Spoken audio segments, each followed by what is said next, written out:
आप समझ लीजिए कि अगर मैं किसी व्यक्ति से बोलूं कि ये सामने कांच की खिड़की है और आपको ये तोड़नी है, तो ऐसे हाथ मारेगा कोई तो 2-3 बार कोशिश करके देखेगा, नहीं टूटी तो फिर दोबारा कोशिश नहीं करेगा। बोले क्यों चक्कर में पड़ रहे हैं सर, मेरे हाथ में चोट लग जाएगी, खून निकल आएगा, ऐसा वैसा करके तमाम लॉजिक देने लग जाएंगे।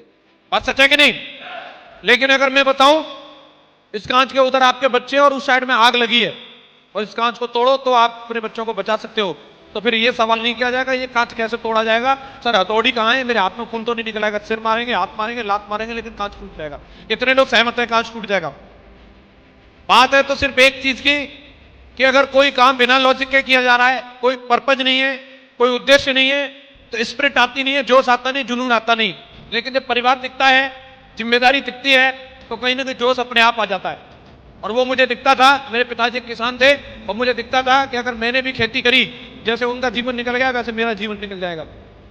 मैं घर में बड़ा था, मेरा एक छोटा भाई था और मुझे डिसीजन लेना था, मुझे कुछ करके दिखाना है और मैं जानता था मार्केटिंग की क्या सच्चाई है।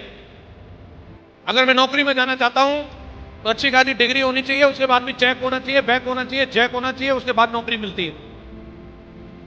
अगर मैं बिजनेस में जाना चाहता हूं और लाखों रुपए महीने कमाना चाहता हूं तो करोड़ों रुपए होने चाहिए मेरी जेब में, तब जाकर के वो कर सकते हैं। और उसके बाद में भी खाली करोड़ों से काम नहीं चलेगा, आपको तजुर्बा होना चाहिए, डूब जाए तो मरो नहीं, कम से कम इतना बड़ा दिल होना चाहिए। मैं दोनों चीजें मेरे पास में नहीं थी, ना तो मेरे पास वो क्वालिफिकेशन थी, न उतना सोर्स था, न उतनी सारी सुविधाएं थी, और दूसरी तरफ ना उतना पैसा था कि मैं कोई जाकर के बिजनेस शुरू कर लेता। लेकिन जब मुझे मौका मिला कि यहाँ पे अगर आपने काम कर लिया, मैंने देखा था अपने जैसे कई लोगों को कि जब इनकी जिंदगी बदल रही है तो हो ना हो मेरी भी जिंदगी बदलेगी, और मैंने इस काम को करना शुरू किया, काम किया। और मैं अगर आज 15 साल इस काम को करने के बाद में मैं बोलूं, एक तरफ मेरी प्रॉब्लम्स हैं, हाँ मैं मानता हूं मुझे प्रॉब्लम आई, समस्याएं आई, और एक तरफ मेरे अचीवमेंट है, तो आज मैं देखता हूं कि मेरी समस्याओं के ऊपर मेरे अचीवमेंट भारी है।